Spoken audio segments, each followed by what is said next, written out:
మీరాలం చెరువును ఆకస్మికంగా సందర్శించిన తెలంగాణ రాష్ట్ర ముఖ్యమంత్రి Revanth Reddy.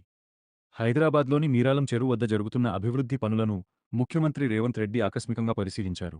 Musi river front development corporation limited ఆధ్వర్యంలో చేపడుతున్న పనుల పురోగతిని అధికారులు ఫోటో ప్రదర్శన ద్వారా ముఖ్యమంత్రికి వివరించారు. మీరాలం చెరువుపై నిర్మిస్తున్న సస్పెన్షన్ బ్రిడ్జి పనులను పరిశీలించిన ముఖ్యమంత్రి నిర్ణీత గడువులోగా అన్ని పనులను పూర్తి చేయాలని అధికారులను ఆదేశించారు. చెరువులోకి మురుగునీరు చేరకుండా కట్టుదిట్టమైన చర్యలు తీసుకోవాలని సూచించారు. అలాగే చెరువు నుంచి మూసీ నదిలోకి వరద నీరు సులభంగా వెళ్లేలా నాలాలను విస్తరించాలని అధికారులకు దిశానిర్దేశం చేశారు.